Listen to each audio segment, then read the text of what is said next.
বসন্তের পরন্ত রোদের আভা মেখে আমি যাচ্ছি সামতাবের।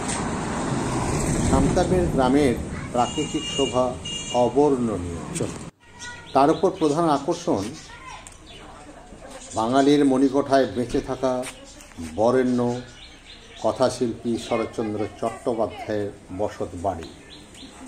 আমি এখন সেই বসত বাড়িটি গেটের ভিতর দিয়ে প্রবেশ করছি। সামনে উঠানে পেয়ারা গাছের সিমেন্ট দিয়ে বাঁধানো অংশ দেখা যায়।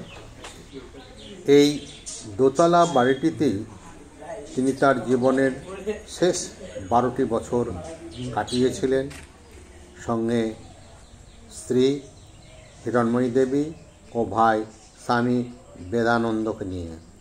পিছন দিকে এই সমাধিস্থল উপন্যাস সম্রাট ডক্টর শরৎচন্দ্র চট্টোপাধ্যায়, হিরণময়ী দেবী এবং ভাই বেদানন্দের। ওই সময় এই বাড়ির পাশ দিয়েই বয়ে যেত রূপনারায়ণ নদী। নদী এখন অবশ্য একটু দূরে সরে গেছে। তিনি তার বসার ঘরের জানালা দিয়ে প্রত্যক্ষ করতেন নদীর আঁকা পাকা জলের খেলা, আর জেগে উঠত স্রষ্টার মন। একে একে সৃষ্টি হয় পল্লী সমাজ, পথের দাবি, অভাগীর স্বর্গ, মহেশ, কমললতা, শেষ প্রশ্ন, রামের সুমতি প্রভৃতি সব কালজয়ী সাহিত্য। স্থানীয় এক ভদ্রলোক দুলাল মান্না 60 বছর ধরে এই বাড়ি দেখাশোনা করছেন। তার মুখ থেকে শুনুন এখানকার কিছু কথা। খাঁচা রাখতেন আর সোজা যে জানলাটা দেখছেন, জানলাটা খোলা থাকত। রূপনারায়ণ নদী খেত দিয়ে বইত। 2 নম্বর রাখে লক্ষ্য রাখুন, ওনার জুতো আছে। ইজি চেয়ারে কনে লক্ষ্য রাখবেন, ওনার লাঠি। আর ইজি চেয়ারে ওনার নিচে যে মৃত্যু সজ্জা ছবিটা দেখছেন, শরৎচন্দ্রের, যেটার পক্ষে শ্রী হিরণময়ী দেবী। শরৎচন্দ্রের মৃত্যুর পরও উনি এই বাড়িতে 23টা বছর কাটিয়েছিলেন।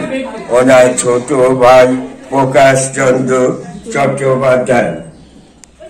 এই লেখাটার ছবি তুলে নিন। দুটো লেখা কতদিন কত অবধি ছিলেন। পাশের ঘরটায় যান, ইংলিশটা নিন।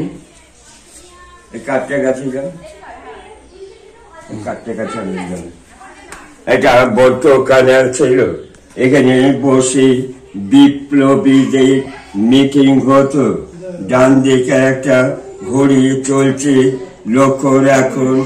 100 বছর আগের ঘড়ি। একদিন দম দিলে 7 দিন চলবে। কনে লক্ষ্য রাখুন, ওটা গড়গড়া তামা খেতেন। গড়গড়াটা লক্ষ্য রাখুন, কনে। ওটা ওনার ভালসের রেডিও। আলমারিতে যে বইগুলো দেখছেন উনি পড়তেন। আর ওই সাদা ফ্রেমে পাশে যে বাঁধানো ছবি, নাতি নাত বইয়ের ছবি। আয়নাটা লক্ষ্য রাখুন, ওটা বেলজিয়াম কাঁচের আয়না। সোফাটা উনি বসতেন। এটা বৈঠকখানা ছিল, বিপ্লবীদের মিটিং ঘর ছিল। ভাই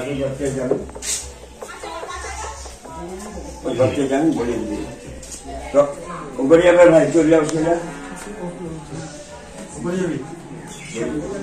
ওই সামনের জানলাটা, এই সামনের জানলাতে এটা চরকা রয়েছে, এটা চিকিৎসা। উনি বিনা পয়সা গরিব দুঃখীদের হোমিওপ্যাথি চিকিৎসা করতেন। চরকা রয়েছে, লক্ষ্য রাখুন।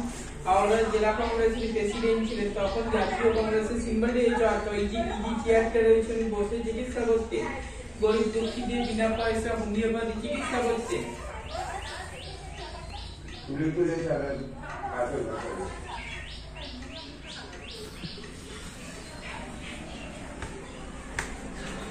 আগে জানলা ঠাকুর রয়েছে, রাধাকৃষ্ণ ঠাকুর, শ্বেত পাথরের মূর্তি। আলমারিতে ওষুধ রয়েছে। রাধাকৃষ্ণ ঠাকুরের পাশে একটা লক্ষ্মীর হাড়ি রয়েছে। এই কৃষ্ণের মূর্তিটি চিত্তরঞ্জন দাসের উপহার দেওয়া। আজও প্রতিদিন এটি পূজিত হয়। শরৎচন্দ্র চট্টোপাধ্যায়ের কুটিতে প্রবেশের সময় সকাল 10টা থেকে 12টা এবং বিকেল 4টা থেকে 6টা পর্যন্ত। তবে কোনো প্রবেশ মূল্য নেই। এই দোতলা বাড়িটির সর্বত্রই ছড়িয়ে আছে তার স্মৃতি। ধানের গোলা, কাঠের বারান্দা, সব কিছু সংরক্ষিত আছে পরম যত্নে। সেই সময় অনেক গুণী মানুষের পদধূলিতে ধন্য এই বাড়ি। 1876 সালে হুগলি দেবানন্দপুর গ্রামে জন্মেছিলেন শরৎচন্দ্র চট্টোপাধ্যায়। তবে তার ছোটবেলাটি কেটেছিল মামার বাড়ি ভাগলপুরে। এরপরে গিয়েছিলেন রেঙ্গুনে। 1916 সালে দুরারোগ্য ব্যাধিতে আক্রান্ত হয়ে রেঙ্গুন থেকে স্বদেশে ফিরে আসেন এবং দিদির বাড়ির কাছে এই রূপনারায়ণ নদীর তীরে তিনি এই সামতা বেড়ে বাড়িটি নির্মাণ করেন। 1926 থেকে 1938 পর্যন্ত তিনি এখানেই ছিলেন। ওনার সঙ্গে বাস করতেন ওনার স্ত্রী হিরণময়ী দেবী, ভাই স্বামী বেদানন্দ, বেলুড় মঠের সন্ন্যাসী ছিলেন।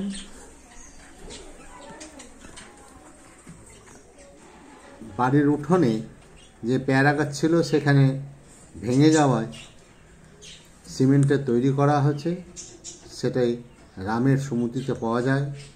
সামনে একটি পুকুর আছে, সেই পুকুরে তিনি পুষেছিলেন দুটি মাছ, একটা কার্তিক ও গণেশ, যাদের সোনার নোলকও পরিয়েছিলেন। এখানে নেতাজি, রাসবিহারী বসু, চিত্তরঞ্জন দাস, বিপিন বিহারী প্রমুখরা এসেছিলেন। পশ্চিমবঙ্গ সরকার 2001 সালে এই বাড়িটিকে ঐতিহ্যবাহী ঐতিহাসিক স্থান হিসাবে স্বীকৃতি দেয়। অবশেষে দিনান্ত আসে, দেউলটি তথা সামতা বেড়ের আকাশে পাখিরা সব বাসায় ফেরে। প্রকৃতির মধ্যেই মিশে আছে জীবনের ছন্দ। আমরা সেই ছন্দের মধ্যেই আনন্দ উপলব্ধি করার চেষ্টা করি। সবাই ভালো থাকবেন, সুস্থ থাকবেন। ভিডিওটি দেখার জন্য অনেক ধন্যবাদ। আমার গাড়ির স্পিডোমিটার এখন 80 করে।